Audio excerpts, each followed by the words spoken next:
जय श्री कृष्णा। स्वागत है आप सभी का हमारे चैनल में। आज मैं पूर्णिमा के अवसर पर आपके सामने सत्यनारायण की कथा प्रस्तुत कर रही हूँ। कृपया वीडियो के अंत तक बने रहिए। आइए शुरू करते हैं। बोले सत्यनारायण भगवान की जय। एक समय नैमिषारण्य तीर्थ में शौनकादि सभी ऋषियों तथा मुनियों ने पुराण शास्त्र के वेत्ता श्री सूत जी महाराज से पूछा, महामुने, किस व्रत अथवा तपस्या से मनोवांछित फल प्राप्त होता है, उसे हम सब सुनना चाहते हैं। श्री सूत जी बोले, इसी प्रकार देव ऋषि नारद जी के द्वारा भी पूछे जाने पर भगवान श्री कमलापति जी ने उनसे जैसा कहा था उसे कह रहा हूँ, आप लोग सावधान होकर सुने। एक समय जोगी नारद जी लोगों के कल्याण की कामना के विविध लोकों में भ्रमण करते हुए पृथ्वी लोक में आए और जहाँ उन्होंने अपने कर्म फल के अनुसार नाना जोनियों में उत्पन्न सभी प्राणियों को अनेक प्रकार के क्लेश दुख भोगते हुए देखा तथा किस उपाय से इनके दुखों का सुनिश्चित रूप से नाश हो सकता है, ऐसा मन में विचार करके वह विष्णु लोक को गए। वहां 4 भुजाओं वाले शंख चक्र गदा पद्म तथा वनमाला से विभूषित भगवान श्री नारायण जी का दर्शन कर उन देवादिदेव की वह स्तुति करने लगे। नारद जी बोले, हे वाणी और मन से परे स्वरूप वाले, अनंत शक्ति संपन्न, आदि मध्य और अंत से रहित, निर्गुण और सकल कल्याण में गुणों से संपन्न, भक्तों की पीड़ा नष्ट करने वाले परमात्मन, आपको नमस्कार है। स्तुति सुनने के अंतर भगवान श्री विष्णु जी ने नारद जी से कहा, महाभाग, आप किस प्रयोजन से जहाँ आए हैं, आपके मन में क्या है? नारद जी बोले, भगवान, पृथ्वी लोक में अपने पाप कर्मों के द्वारा विभिन्न जोनियों में उत्पन्न सभी लोग बहुत प्रकार के क्लेशों से दुखी हो रहे हैं। हे नाथ, किस लघु उपाय से उनके कष्टों का निवारण हो सकेगा? यदि आपकी मेरे ऊपर कृपा हो तो वह सब मैं सुनना चाहता हूँ, उसे बताइए। श्री भगवान ने कहा, हे वत्स, संसार के ऊपर अनुग्रह करने की इच्छा से आपने बहुत अच्छी बात पूछी है। जिस व्रत के करने से प्राणी मोह से मुक्त हो जाता है, उसे आपको बताता हूँ, सुने। हे वत्स, स्वर्ग और पृथ्वी लोक में दुर्लभ भगवान सत्यनारायण का एक महान व्रत है। आपके स्नेह के कारण इस समय मैं उसे कह रहा हूँ। अच्छी प्रकार विधि विधान से भगवान सत्यनारायण जी का व्रत करके मनुष्य शीघ्र ही सुख प्राप्त कर परलोक में मोक्ष प्राप्त कर सकता है।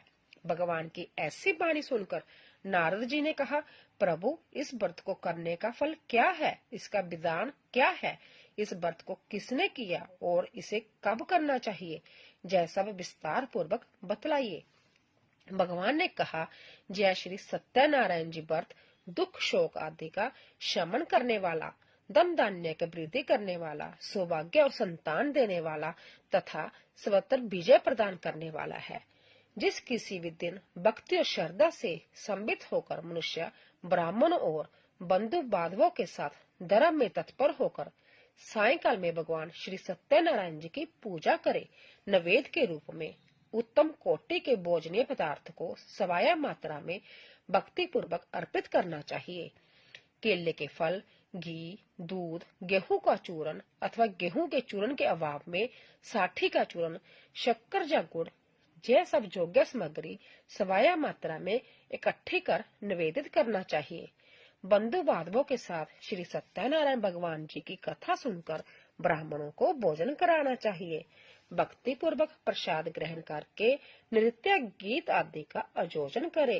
तदंतर भगवान सत्यनारायण का स्मरण करते हुए अपने घर को जाए। ऐसा करने से मनुष्य की अभिलाषा अवश्य पूर्ण होती है। विशेष रूप से कलयुग में पृथ्वी लोक में यह सबसे छोटा एवं सरल उपाय है। कथा का प्रथम अध्याय संपूर्ण हुआ। द्वितीय अध्याय। सूत जी ने कहा, हे ऋषियों, जिन्होंने पहले समय में इस व्रत को किया है, उनका इतिहास कहता हूँ, आप सब ध्यान से सुने। सुंदर काशीपुरी नगरी में एक अत्यंत निर्धन ब्राह्मण रहता था। वह ब्राह्मण भूख और प्यास से बेचैन होकर पृथ्वी पर घूमता रहता था। ब्राह्मणों से प्रेम करने वाले श्री विष्णु भगवान जी ने ब्राह्मण को देखकर एक दिन बूढ़े ब्राह्मण का रूप धारण कर ब्राह्मण के पास जाकर आदर के साथ पूछा, हे विप्रदेव, तुम नित्य ही दुखी होकर पृथ्वी पर क्यों घूमते हो? तब उस ब्राह्मण ने कहा, मैं भिक्षा के लिए पृथ्वी पर फिरता हूँ। हे भगवान, यदि आप इससे छुटकारा पाने का कोई उपाय जानते हो तो कृपा कर मुझे बताइए। वृद्ध ब्राह्मण का रूप धारण किए हुए श्री विष्णु ने कहा, हे ब्राह्मण, श्री सत्यनारायण भगवान मनोवांछित फल देने वाले हैं, इसलिए तुम उनका पूजन करो। इससे मनुष्य सब दुखों से मुक्त हो जाता है। ब्राह्मण को व्रत का सारा विधान बताकर बूढ़े ब्राह्मण का रूप धारण करने वाले श्री भगवान जी अंतर्धान हो गए। जिस व्रत को वृद्ध ब्राह्मण ने बताया है, मैं उसको अवश्य करूंगा। जय निश्चय कर वह ब्राह्मण घर चला गया। अगले दिन वह जल्दी उठा और श्री सत्यनारायण जी का व्रत करने का निश्चय कर भिक्षा मांगने के लिए चल दिया। उस दिन उसको भिक्षा में बहुत धन मिला, जिससे उसने पूजा का सामान खरीदा और घर आकर अपने बंधु बांधवों के साथ श्री सत्यनारायण जी का व्रत किया। इसके करने से वह ब्राह्मण सब दुखों से छूटकर नेक प्रकार की सुख संपत्तियों से युक्त हुआ। तभी से वह विप्र हर मास व्रत करने लगा। इसी प्रकार सत्यनारायण जी के व्रत को जो भी शास्त्र विधि के अनुसार करेगा, वह सब पापों से छूटकर मोक्ष को प्राप्त होगा। आगे भी जो मनुष्य पृथ्वी पर श्री सत्यनारायण जी का व्रत करेगा, वह सब दुखों से छूट जाएगा। इस तरह नारद जी से सत्यनारायण भगवान का कहा हुआ व्रत मैंने आपसे कहा। तब ऋषियों ने कहा, हे मुनीश्वर, संसार में इस विप्र से सुनकर किस किस ने इस व्रत को किया, यह हम सब सुनना चाहते हैं। श्री सूत जी बोले, हे मुनियों, जिस जिस प्राणी ने इस व्रत को किया है, उन सब की कथा सुनो। एक समय वह ब्राह्मण धन और ऐश्वर्य के अनुसार बंधु बांधवों के साथ व्रत पूजन कर रहा था कि उसी समय एक लकड़हारा आया।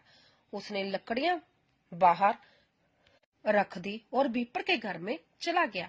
प्यास से व्याकुल लकड़हारे ने विप्र को व्रत करते देखा। वह प्यास को भूल गया। उसने उस विप्र को नमस्कार किया और पूछा, हे विप्र, आप यह किसका पूजन कर रहे हो? इस व्रत से क्या फल मिलता है? कृपा करके मुझे बताइए। ब्राह्मण ने कहा, सब मनोकामनाओं को पूरा करने वाला जय श्री सत्यनारायण जी का व्रत है। इनकी ही कृपा से मेरे जहाँ धन धान्य आदि की वृद्धि हुई है। विप्र से इस बात के बारे में जानकर वह लकड़हारा बहुत प्रसन्न हुआ। भगवान का चरणामृत ले और भोजन करने के बाद वह अपने घर को चला गया।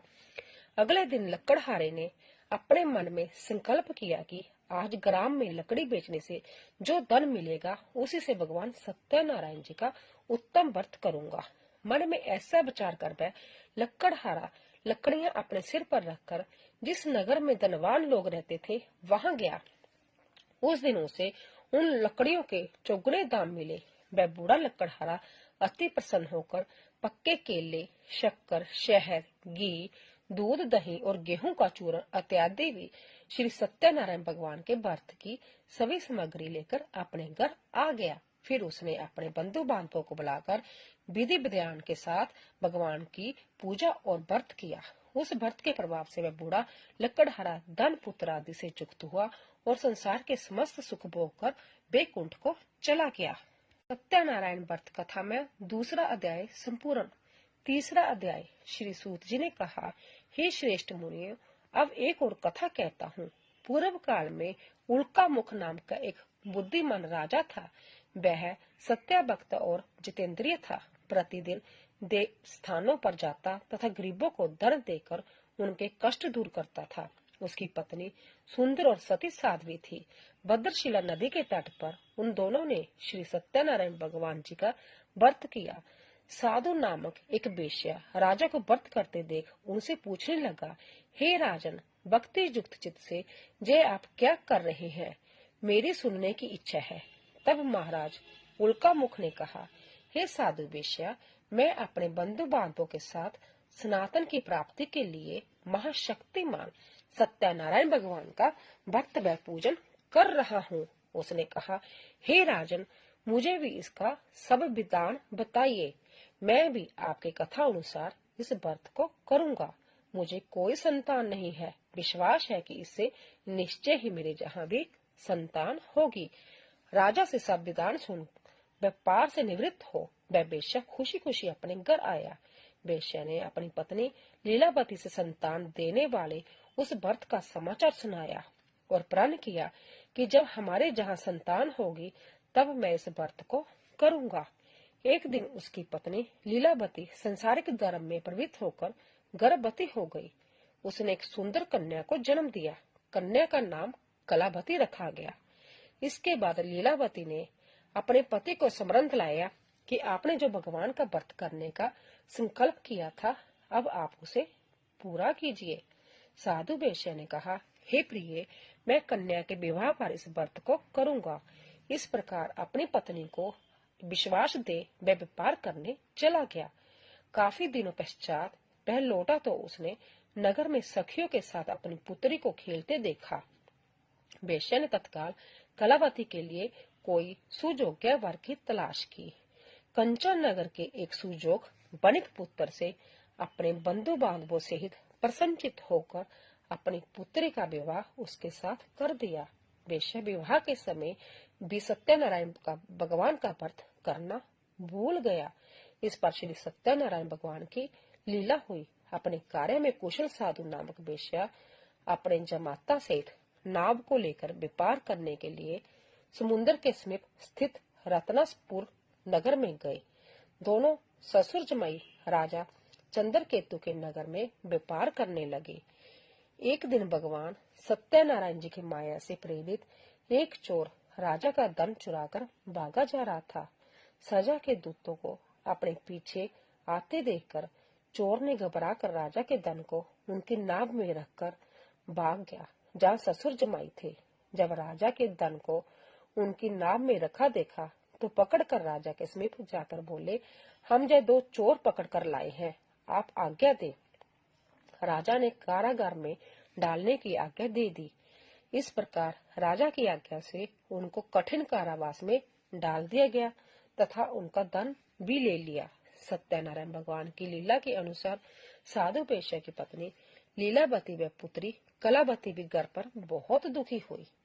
उनके घर में रखा धन चोर ले गए। एक दिन शारीरिक व मानसिक पीड़ा तथा भूख प्यास से अति दुखित हो भोजन की चिंता में कलावती एक ब्राह्मण के घर गई। उसने श्री सत्यनारायण भगवान का व्रत होते देखा। उसने कथा सुनी तथा प्रसाद ग्रहण कर रात को घर आई। माता ने कलावती से पूछा, हे पुत्री, तू अब तक कहाँ रही? वह तेरे मन में क्या है? कलावती बोली, हे माता, मैंने श्री सत्यनारायण भगवान का व्रत होते देखा है। तब कलावती के वचन सुनकर लीलावती ने सत्यनारायण भगवान की पूजन की तैयारी की। उसने परिवार और बंधुओं सहित श्री सत्यनारायण भगवान का पूजन व व्रत किया और वर मांगा कि मेरे पति और दामाद शीघ्र ही घर लौट आए।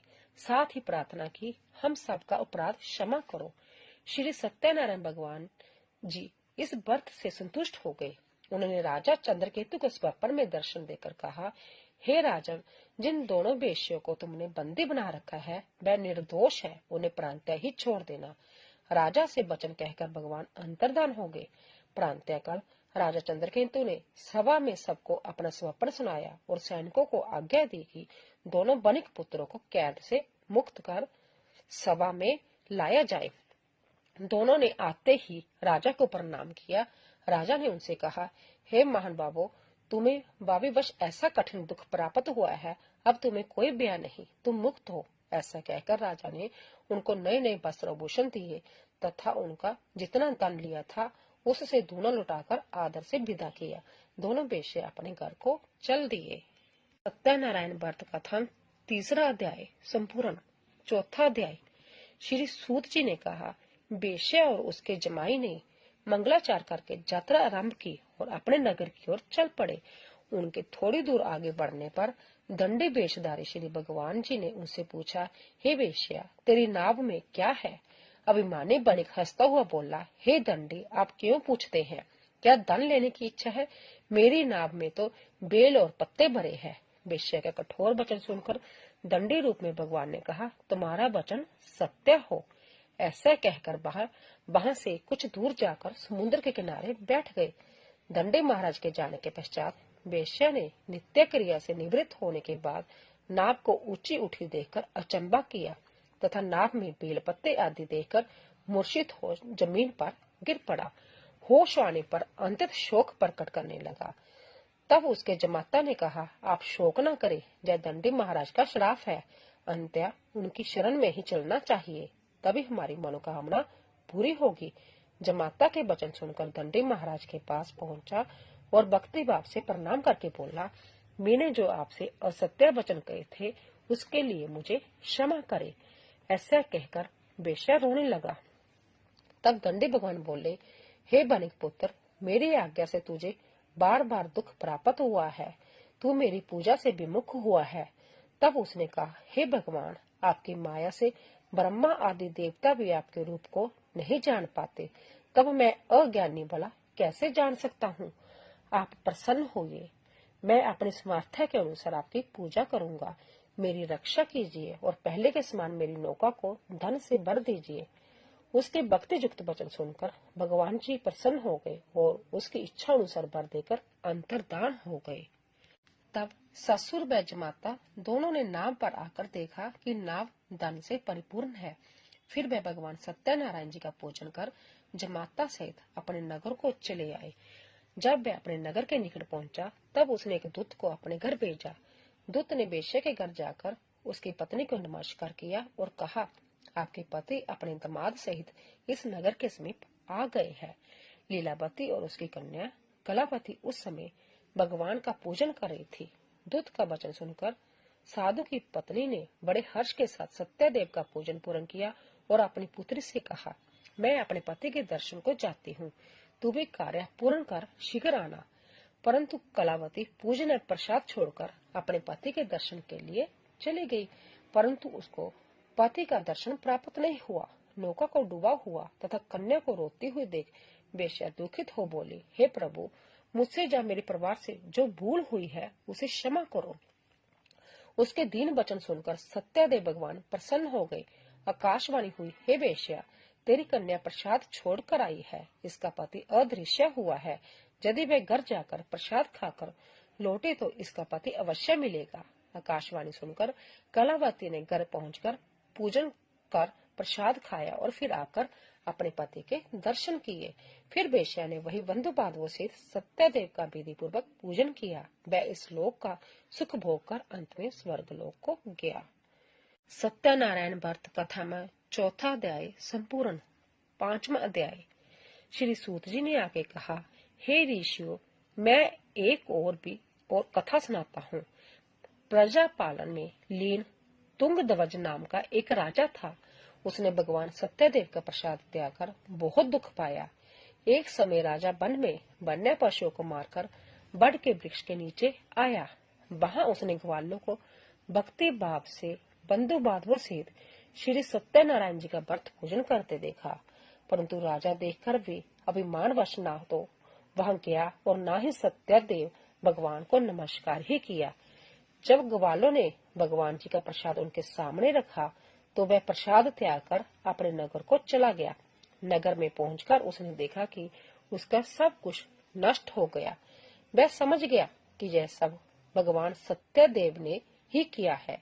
तब वह उसी स्थान पर वापस आया और ग्वालों के समीप गया और विधि पूर्वक पूजन कर प्रसाद खाया तो सत्यनारायण जी की कृपा से सब कुछ पहले जैसा ही हो गया और दीर्घ काल तक सुख भोग कर स्वर्ग लोक को चला गया। जो मनुष्य इस परम दुर्लभ व्रत को करेगा, श्री सत्यनारायण भगवान की कृपा से उसे धन धान्य की प्राप्ति होगी। निर्धन धनी बंदी बंधन से मुक्त होकर निर्भय हो जाता है। संतानहीन को संतान प्राप्त हो जाती है तथा सब मनोरथ पूर्ण होकर अंत में वह वैकुंठ धाम को जाता है। जिन्होंने पहले इस व्रत को किया, अब उनके दूसरे जन्म की कथा भी सुनिए। संत आनंद नाम ब्राह्मण ने सुदामा के रूप में जन्म लेकर श्री कृष्ण की भक्ति कर मोक्ष प्राप्त किया। उल्का मुख नाम के महाराज राजा दशरथ बने और श्री रंगनाथ का पूजन कर वैकुंठ को प्राप्त हुए। साधु नाम के वेश्या ने धर्मात्मा व सत्य प्रतिज्ञ राजा मोरध्वज बनकर अपने पुत्र को आरे से चीरकर मोक्ष को प्राप्त हुआ। महाराज तुंगध्वज संभ्य भूमनु हुए। उन्होंने बहुत से लोगों को भगवान की भक्ति में लीन कर मोक्ष प्राप्त किया। लक्कड़हारा बीड़ अगले जन्म में ग्रह नामक निषाद राजा हुआ, जिसने भगवान श्री राम के चरणों की सेवा कर मोक्ष प्राप्त किया। सत्यनारायण व्रत कथा 5वां अध्याय संपूर्ण हुआ। बोलिए सत्यनारायण भगवान की जय। तो दोस्तों, अगर आपको हमारी कथा पसंद आई हो, प्लीज ज्यादा से ज्यादा शेयर कीजिए। आप सभी का धन्यवाद। और जाने से पहले कमेंट बॉक्स में जय श्री कृष्णा हर हर महादेव अवश्य लिखिए। आप सभी का धन्यवाद।